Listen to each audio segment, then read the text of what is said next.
اور اب خبر یہ ہے کہ تحریک انصاف کے سینئر رہنما شاہ محمود قریشی کو شادمان تھانہ جلاؤ گھیراؤ اور پولیس کی گاڑیاں جلانے کے مقدمات سے بری کر دیا گیا ہے۔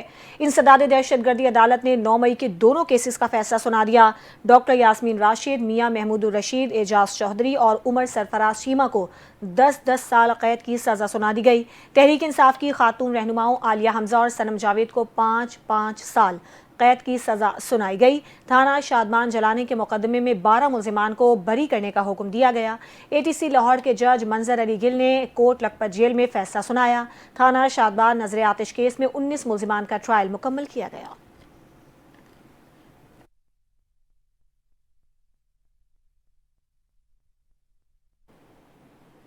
تحریک انصاف کے کارکنوں پر 14 اگست کو دھرنے کی منصوبہ بندی کرنے کا مقدمہ درج کر لیا گیا۔ PTI کے کارکنوں کے خلاف یہ مقدمہ تھانہ شہزاد ٹاؤن میں درج کیا گیا، جس میں امن عامہ ایکٹ سمیت 8 دفعات شامل کی گئی ہیں۔ PTI کارکنان کو شہزاد ٹاؤن کے علاقے سے گرفتار کیا گیا۔ مقدمے کے متن کے مطابق ہاسٹل سٹی میں تقریباً 40 PTI کارکنان دھرنے کے حوالے سے کانفرنس کر رہے تھے۔ پولیس چھاپے پر PTI کارکنان بینرز اور ڈنڈوں سے لیس تھے۔ PTI کارکنان نے اشتعال انگیز نعرے بازی شروع کی۔ مقدمے کے مطابق PTI کارکنان 14 اگست کو دھرنے میں شامل ہونے کا منصوبہ بنا رہے تھے۔ پولیس کو دیکھ کر کارکنان نے مزاحمت کی اور دھاوا بول دیا۔ پاکستان کا متحدہ عرب امارات اور روس میں نئے سفیر تعینات کرنے کا فیصلہ۔ وزیر اعظم شہباز شریف نے پاکستان کے 2 نئے سفراء کی تعیناتی کی منظوری دے دی۔ منظوری وزیر خارجہ اسحاق ڈار کی سفارش پر بھیجی گئی۔ سمری پر دی گئی۔ کہا گیا ہے کہ شفقت علی خان متحدہ عرب امارات میں پاکستان کے نئے سفیر ہوں گے۔ شفقت علی خان اس وقت وزارت خارجہ کے ترجمان کے طور پر اپنے فرائض انجام دے رہے ہیں۔ وہ اس سے پہلے پاکستان کے پولینڈ اور روس میں سفیر رہ چکے ہیں۔ ذرائع کے مطابق متحدہ عرب امارات میں پاکستان کے سفیر فیصل نیاز ترمیزی کو روس میں نیا سفیر تعینات کر دیا گیا ہے۔ PTI کے بانی اور وزیر اعلیٰ پختونخوا علی امین گنڈاپور کی جانب سے اسلام آباد ہائی کورٹ میں بانی PTI کے طبی معائنے کی درخواست دائر کر دی گئی۔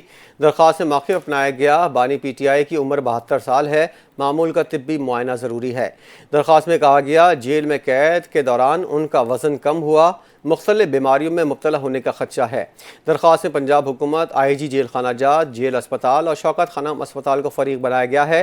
درخواست میں کہا گیا ہے کہ بانی PTI کی مکمل طبی ہسٹری شوکت خانم اسپتال کے پاس موجود ہے، لہٰذا اسپتال کی طبی ٹیم کو ماہانہ بنیاد پر معائنے کی اجازت دی جائے۔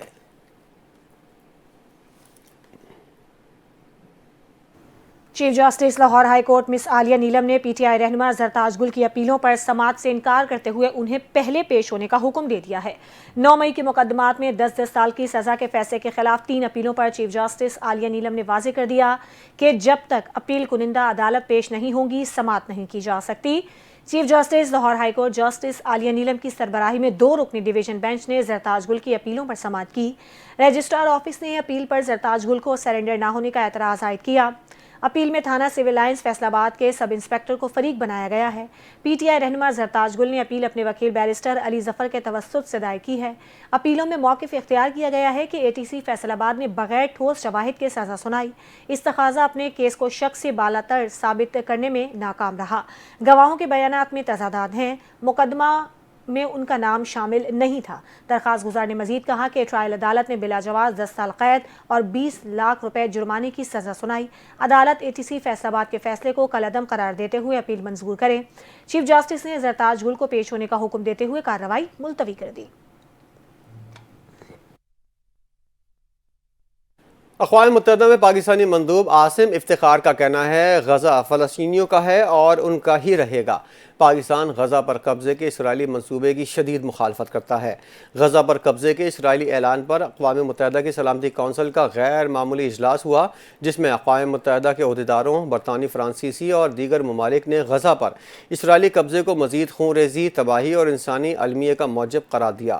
اس کے علاوہ اسرائیل سے فوجی کارروائیاں روک کر غزہ امداد پر سے پابندیاں فوری ختم کرنے کا مطالبہ کیا گیا۔ پاکستانی مندوب نے کہا اسرائیل کا غزہ پر قبضے کا منصوبہ اشتعال انگیزی ہے۔ وزیراعظم نے اسرائیلی منصوبے کی مذمت کی ہے۔ غزہ میں جاری اسرائیلی مظالم فوری ختم ہونے چاہیے۔ غزہ میں نسل کشی روکنے کے لیے بین الاقوامی برادری کو کوششیں کرنی چاہیے۔ اقوام متحدہ میں امریکی مندوب نے سلامتی کونسل کے اجلاس کو غزہ میں امن کی امریکی کوششوں کو سبوتاژ کرنے کا اقدام قرار دیا ہے۔